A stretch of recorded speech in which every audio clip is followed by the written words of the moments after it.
Ogatik, danoi berriz ere, orain itzultzaileak ja badagoz, preparata, hitz egiteko. Plenarioa egingo dugu, plenarioa gazteleraz izango da gehien bat, baina Mariok beraren ponentzia euskeraz egingo du. Beraz, norbaitek beharko balu itzultzailerik edo aparaturik, jardezala, ja gure bada, o plenarioan eukitzeko. Bai? Plenario ordu terdikoa izango da, eta pentsau dugu lehengo 20 minutuko interbentzioak egitea, bai? Erik Tuzon izango da lehena hitz egiten, bera belgiakarra da portavoz del Comité por la Abolición de las Deudas Ilegítimas, eta gainera coordinador de la Auditoría de la Deuda de Grecia por decisión de la presidenta del Parlamento griego. Bigarrenez, hitz egingo duena, da gure kidea greziarra Katerina Sergidou. Bera feminista da, miembro del Comité Organizativo Unidad Popular, ex-Ibiza, eta investigadora de comunicación política. Hirugarrenez, hitz egingo dauena, Juan Hernández Ubizarreta da, EHUko kidea, Steilaseko sindikatuko kidea ere bai, eta miembro de la campaña contra el TTIP. Eta azkenez, hitz egingo duena Mario Zubiaga izango da. Euskal Herriko Unibertsitateko kidea ere bai, eman ikerketa taldeko kidea eta gure eskuko antolatzailea. ¿Vale? Entonces, si os parece bien, dejaremos los últimos 10 minutos para que tengamos tiempo para poder hacer preguntas, si eso es lo que os apetece, ¿vale? Y sin más, creo que ya vamos a dar paso a Eric. Sí. Buenos días. Muy contento de estar otra vez en Bilbao y en particular en ese importante encuentro ecosocialista. Voy a concentrarme en 10 propuestas que, según mi opinión, tendría que tomar un gobierno de izquierda para evitar la reproducción de la capitulación del gobierno de Tsipras del año pasado. Muchos textos respecto a alternativa, etcétera, los pueden encontrar en ese sitio internet del KDTM, que existe en español, en francés, en inglés, en portugués, italiano, alemán y también en árabe y en griego. Como pueden ver, hemos incluso dado enfoque sobre ese encuentro ecosocialista. Bueno, entonces, las 10 propuestas que quiero hacer para no repetir la capitulación de tipo que hemos conocido en Grecia el año pasado. El primer punto es la necesidad por un gobierno de izquierda de desobedecer de manera muy clara y anunciada a la Comisión Europea, negándose desde el inicio, incluso entonces el partido que pretende, o la coalición de partidos que pretende ser gobierno, y por supuesto yo estoy pensando, por ejemplo, al Estado español, comprometerse a negarse al equilibrio fiscal. Es decir, no vamos a respetar la obligación decretada por los tratados europeos de garantizar el equilibrio fiscal. Porque queremos aumentar el gasto público.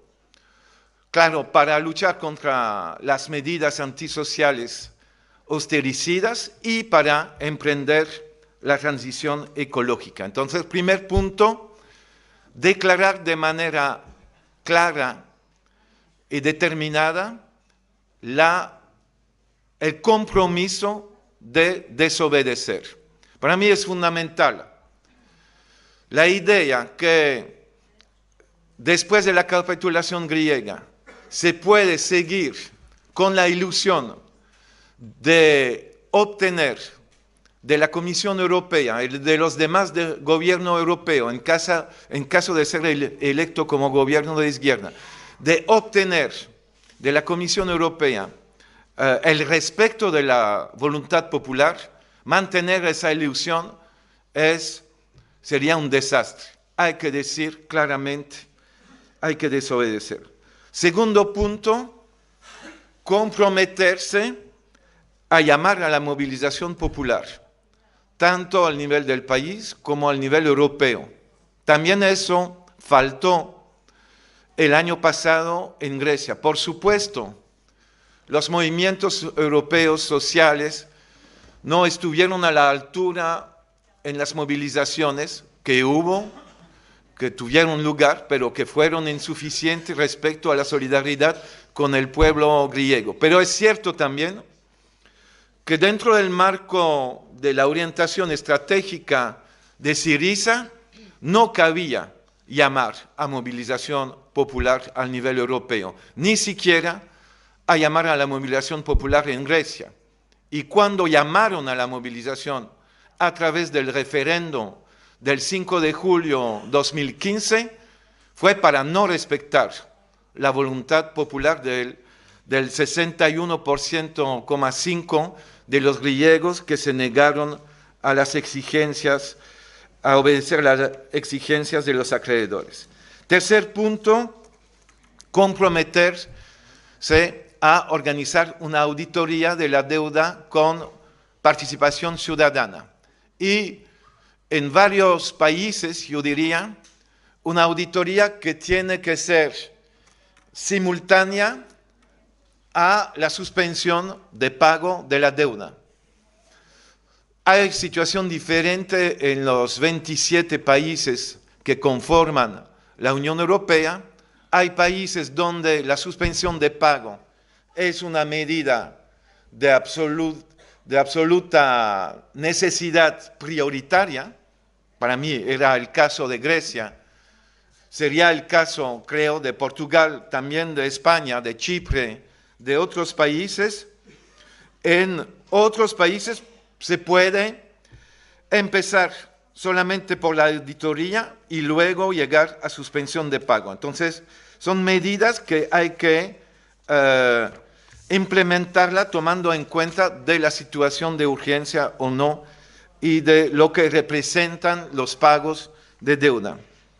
Cuarta medida es imponer control de movimientos de capitales y tomando en cuenta lo que quiere decir controlar los movimientos de capital, es decir, ir en contra de la idea que se va a impedir a los ciudadanos transferir unos centenas de euros a sus socios fuera del país. Por supuesto, transacciones financieras internacionales hasta un cierto nivel son permitidas, pero implementar un control de movimiento de capital, entonces arriba de un cierto monto de transferencia. Quinta medida que me parece fundamental es socializar el sector financiero. Para mí, socializar el sector financiero no es solamente desarrollar un polo público bancario, es decretar el monopolio público sobre el sector financiero, incluyendo bancos y seguros. Una socialización del sector financiero bajo el control ciudadano. Es decir, transformar el sector financiero en servicio público. Dentro del marco de la transición ecológica, por supuesto, la socialización del sector energético es una medida también de primera prioridad. No puede haber una transición ecológica sin monopolio público sobre el sector energético, tanto al nivel de la producción que al nivel de la distribución. 6. Creación de una moneda complementaria, no convertible. que haya, sea en caso de salida del euro, y voy a tomar el tema, o de mantenerse en la zona euro, de todo modo es necesario la creación de una moneda complementaria no convertible. Es decir, una moneda que sirve en circuito corto a los intercambios dentro del país, por ejemplo, para pagar aumentos de jubilaciones, aumento de salarios a funcionarios públicos, para pagos de impuestos, para pagos de servicios públicos. Se puede utilizar una moneda complementaria que permite aliviar y salir de manera parcial de la dictadura del euro y del Banco Central Europeo. Claro, también no se puede evitar el debate sobre la salida de la zona euro. Creo que en varios países la salida de la zona euro es también una opción que hay que defender como partidos y sindicatos de clase. Varios países de la zona euro no pueden emprender realmente una ruptura con la austeridad y emprendiendo una transición ecosocialista sin salir de la zona euro. En caso de salir de la zona euro, para mí hay que emprender una reforma monetaria redistributiva. ¿Qué quiere decir? Quiere decir decretar, por ejemplo, que para decir algo, hasta 200.000 euros líquidos, el cambio en caso de volver a la peseta es 1 euro con 100 pesetas. Pero arriba de 200.000, pero puede ser arriba de 100.000. El cambio para tener 100 pesetas hay que entregar 1,5 euro.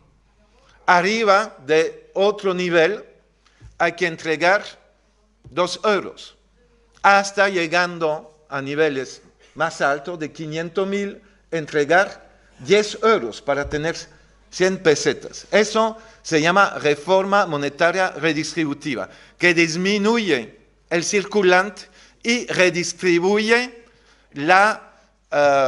el patrimonio líquido de los hogares.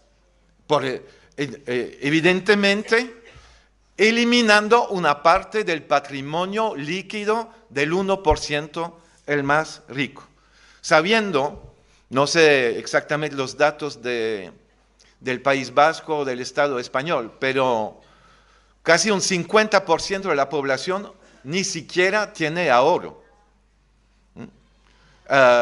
Un 30% de la población, los de abajo, tienen deudas, no tienen patrimonio líquido.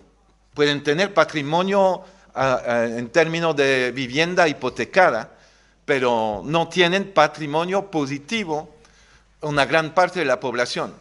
Y es decir, la redistribución es realmente en defavor, yo diría, de los 10% más ricos y sobre todo del 1% más rico. Pero esa reforma redistributiva me parece muy importante.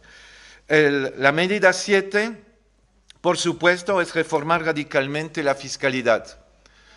Eliminar el IVA sobre productos de consumo básico, alimenticios, por ejemplo, servicios de luz, de agua, otros servicios de primera necesidad. Entonces, eliminación del IVA, por supuesto, aumento del IVA sobre productos de lujo y productos que contaminan, etcétera, pero fuera de los productos y servicios de base, y por supuesto aumento de la fiscalidad sobre ganancia de las empresas privadas y sobre ganancias e ingresos arriba de un cierto nivel, es decir, por supuesto fiscalidad progresiva sobre los ingresos. Octava medida de desprivatización, recomprar empresas privatizadas con el euro simbólico. Así, a ese nivel, usar el euro podría ser muy simpático, pagar un euro simbólico a los que se aprovecharon de las privatizaciones y fortalecer, extender los servicios públicos bajo control ciudadano. Medida 9, reducir el tiempo de trabajo, protegiendo el salario, abrogar las leyes antisociales y adoptar leyes para solucionar la situación de la deuda hipotecaria. Se podría perfectamente, por vía de leyes, evitando juicios, porque hay múltiples juicios sobre deuda hipotecaria en los cuales hogares se confrontan a bancos.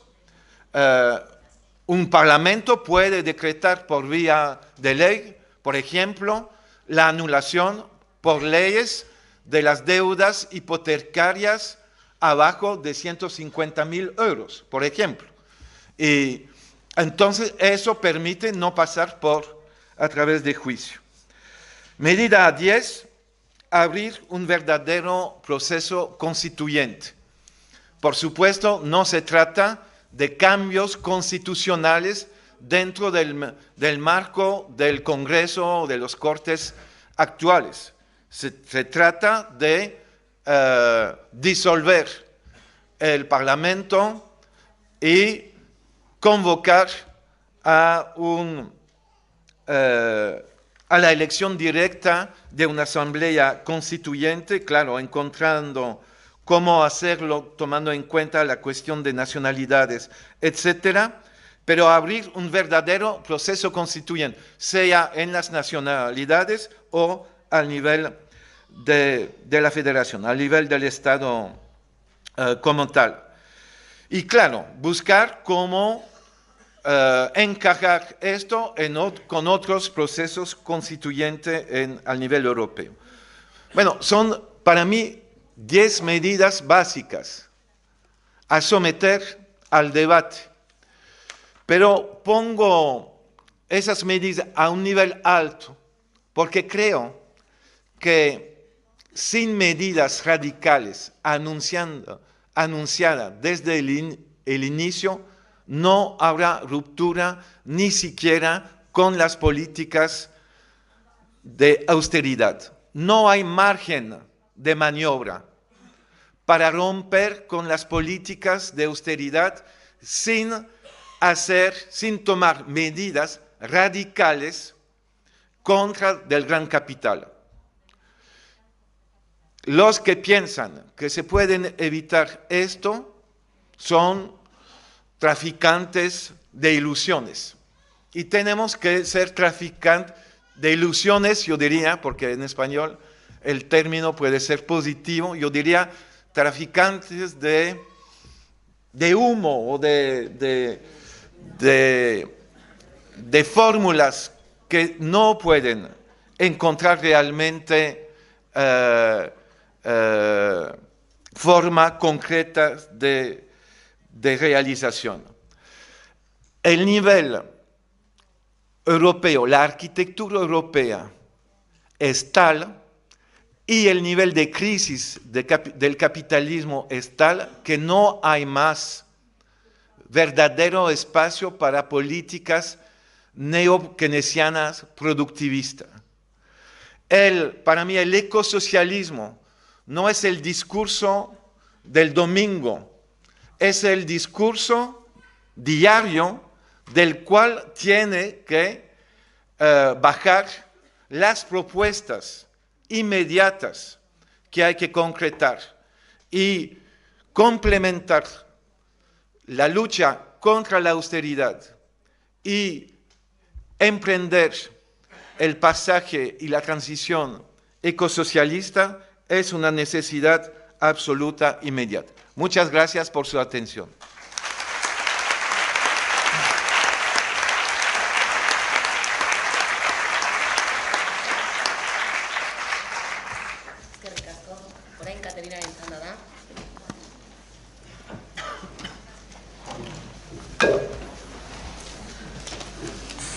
Buenos días a todas y todos. Para empezar, cuando los compañeros y las compañeras me pidieron que diera un título a mi charla, me encontré con una dificultad. Pensé qué título podría poner para describir todos esos acontecimientos tan chocantes que hemos vivido en Grecia durante los últimos años. ¿Cómo podemos, me pregunto, cómo podemos hablar de una derrota sin decepcionar? Y lo digo eso porque la firma del memorándum en Grecia es una derrota, sin duda, y tenemos que decirlo claramente. Una derrota por ahora, y como todas las derrotas, una derrota que no será para siempre.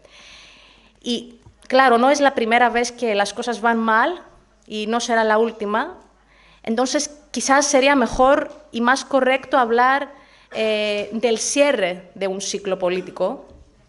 La firma del tercer memorándum y el bloqueo del Parlamento de todas las diputadas y diputados que votaron el OJI, el no, creo que marca el cierre de un ciclo político que empezó con los movimientos en las plazas, muy parecido con el 15M, y llegó hasta la victoria electoral de Syriza. Un movimiento que en gran parte llegó hasta el gobierno andando, el movimiento con Syriza, llegó hasta el gobierno, eligió una respuesta política a la cuestión del poder del gobierno, con un discurso bastante radical y un involucramiento con los movimientos. Pero uso el término derrota, la palabra derrota, porque en primer lugar el pueblo griego lo ha vivido así, es la manera que lo siente. Y en segundo lugar, porque la firma de un memorándum y la aplicación de todas las medidas neoliberales, como quiero explicar un poco más,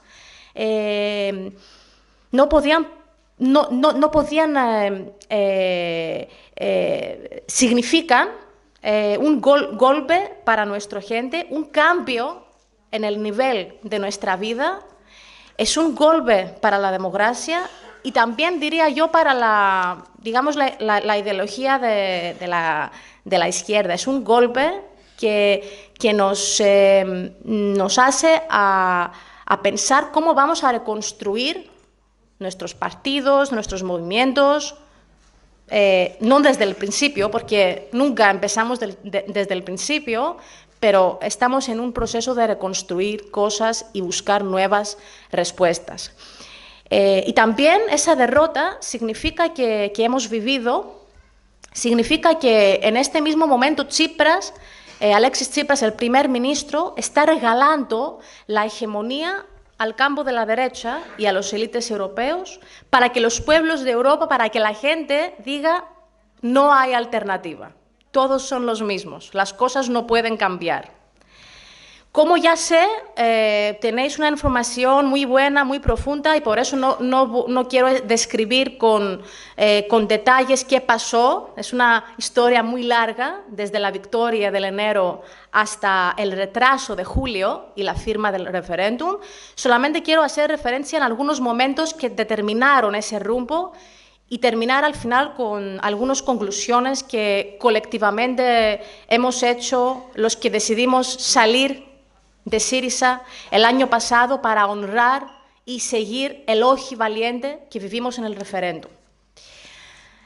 Hay una categoría de gente, creo que es minoría, aquí y en Grecia, que nos acusa por abandonar las instituciones, de abandonar el proceso del cambio. Hay ministros que ahora hablan de una derrota táctica, que el plan es hacer un asalto después, dicen. Otros lo dicen claramente, lo piensan, que no hubo alternativa y que es mejor que nuestras vidas y los cambios malos las gestiona la izquierda al lugar de la derecha porque lo van a hacer con sensibilidad, dicen.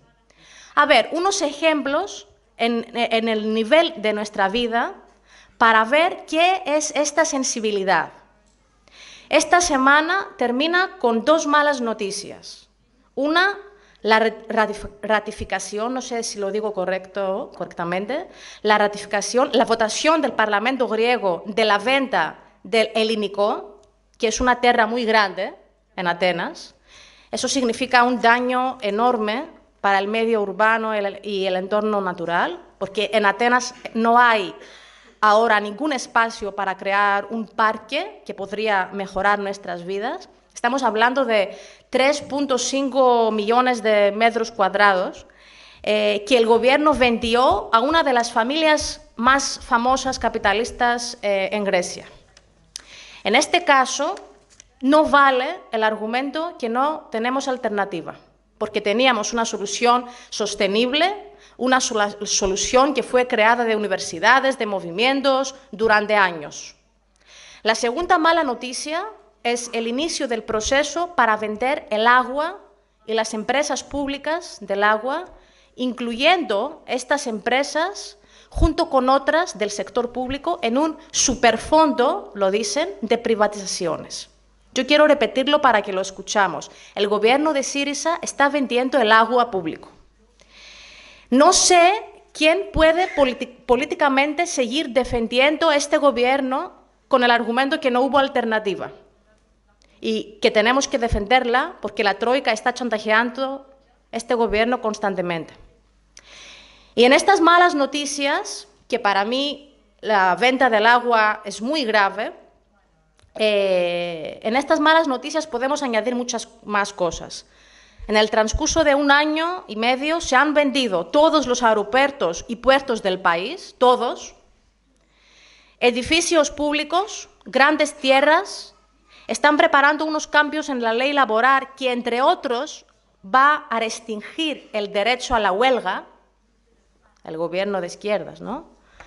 Han elaborado una contrarreforma cortando las pensiones y no han pasado muchos meses desde que el gobierno vendió los ferrocarriles del país para 45 millones de euros y ahora están preparando a vender 500 islas griegos que tienen menos de 200 habitantes.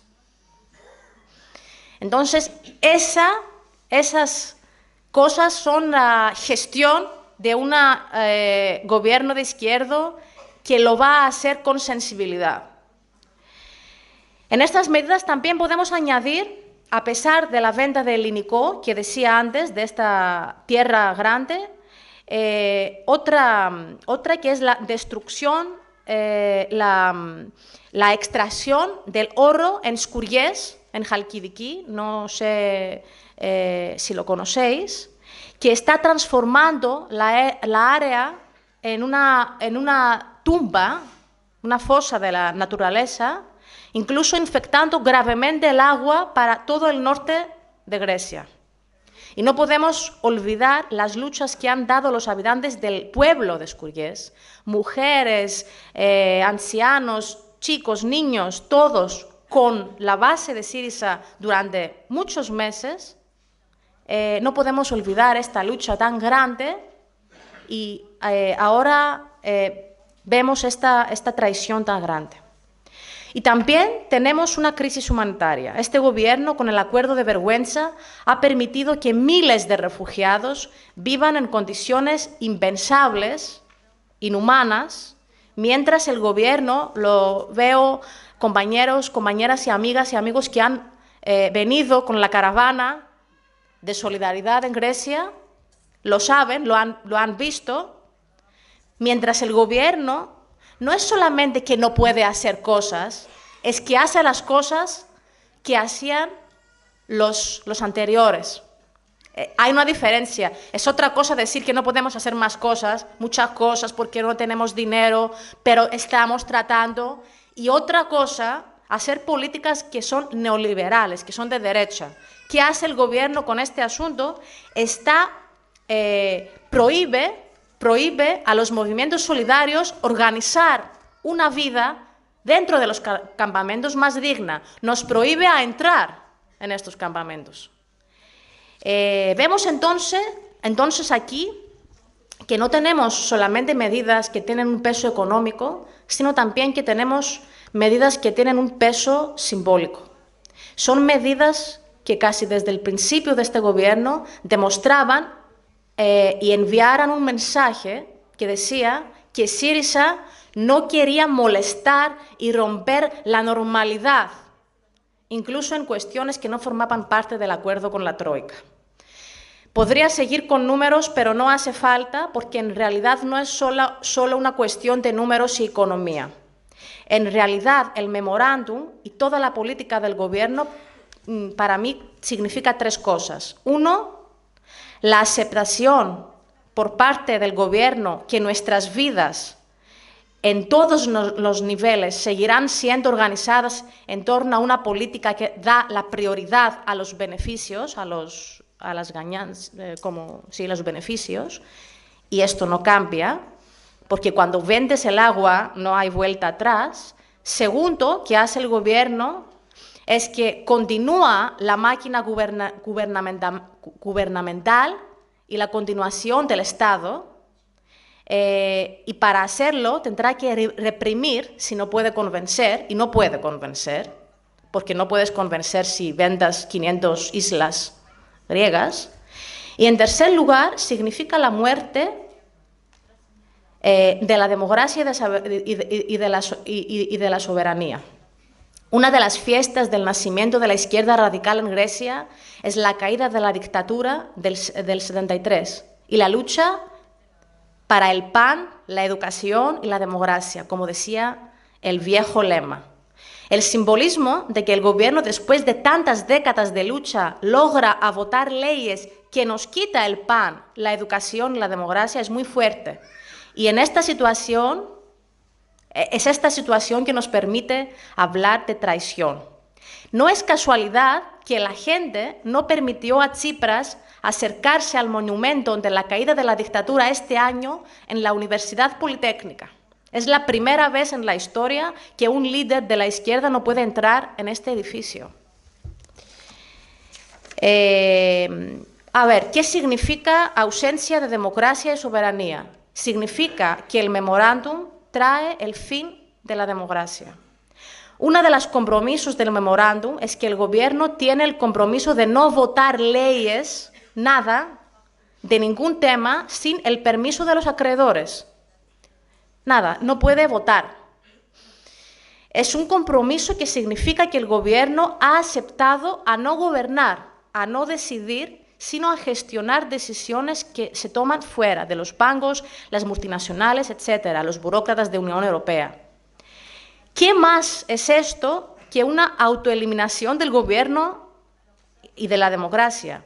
Esto no significa que el gobierno no tiene responsabilidades o no toma decisiones a favor del capital para reprimir los movimientos, pero solemos decir que la izquierda, aunque la izquierda tenga el gobierno, no tiene el poder.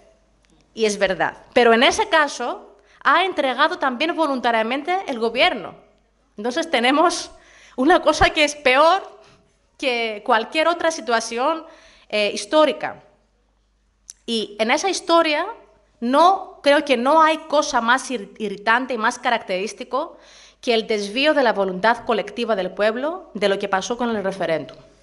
El 5 de julio teníamos un 72 del oji a la propuesta de los acreedores, que ganó al miedo, que ganó al terrorismo de los medios y de los patrones, un no que literalmente de una noche a otra se convirtió en un sí, que todo el sistema político en Grecia decidió en consenso en una reunión nacional.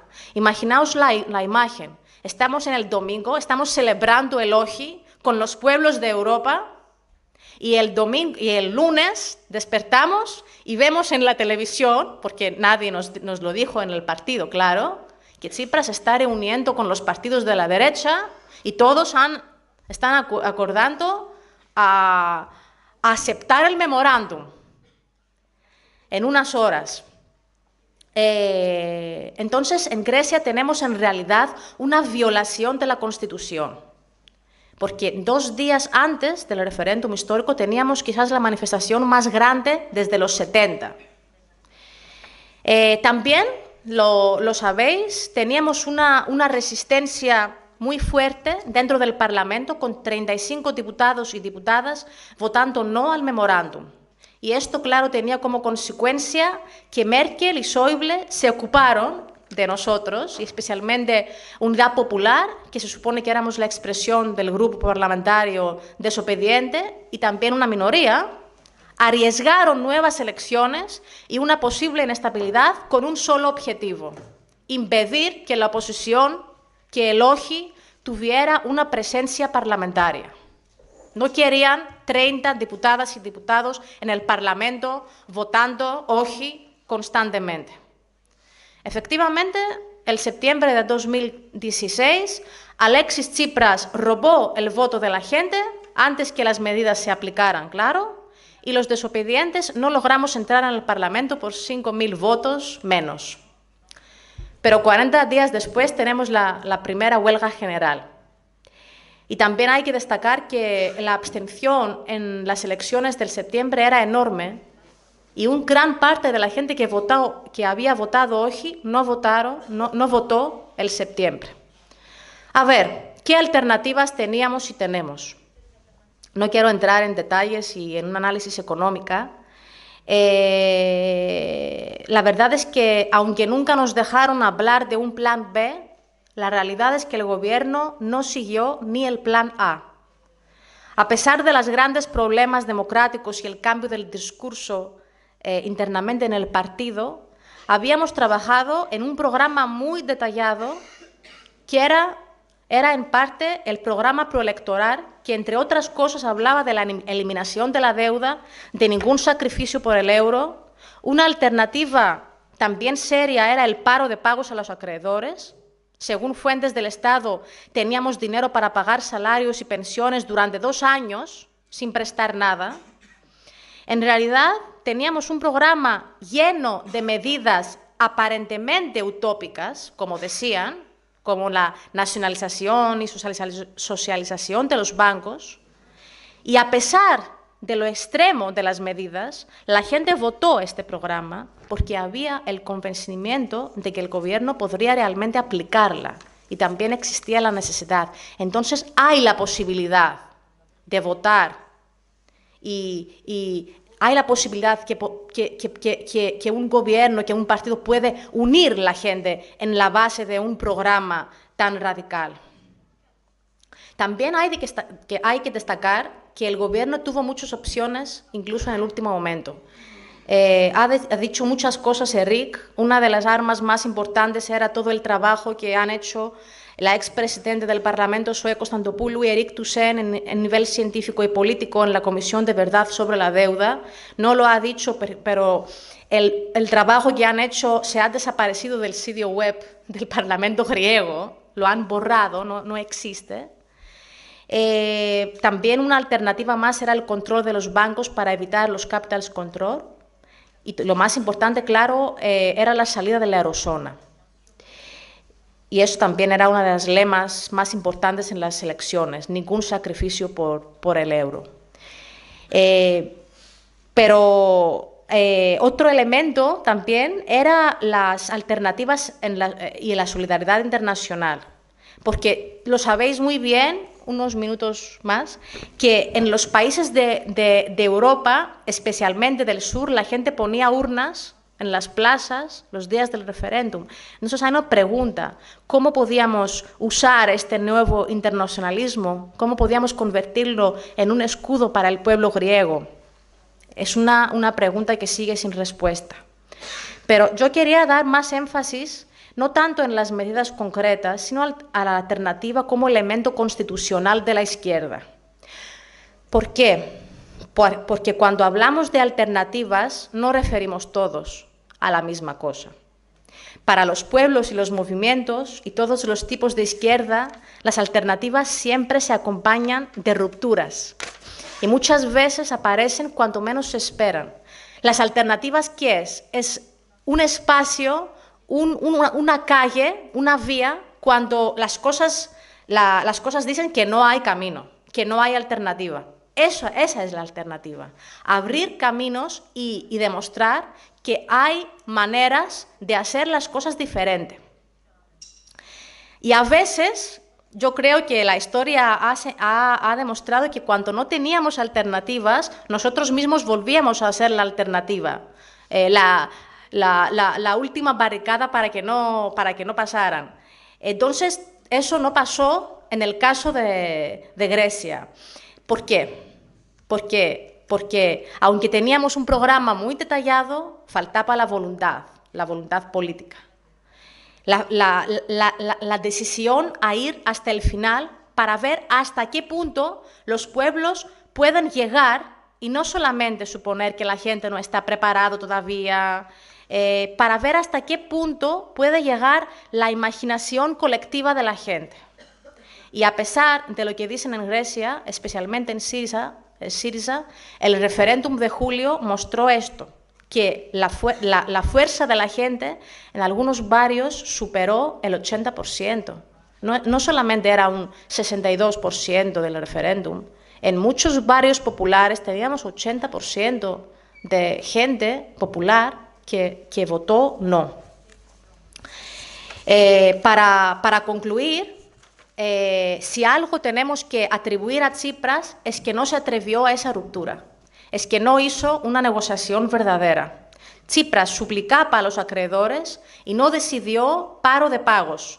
Las negociaciones tenían un límite, no romper con los acreedores y la eurozona.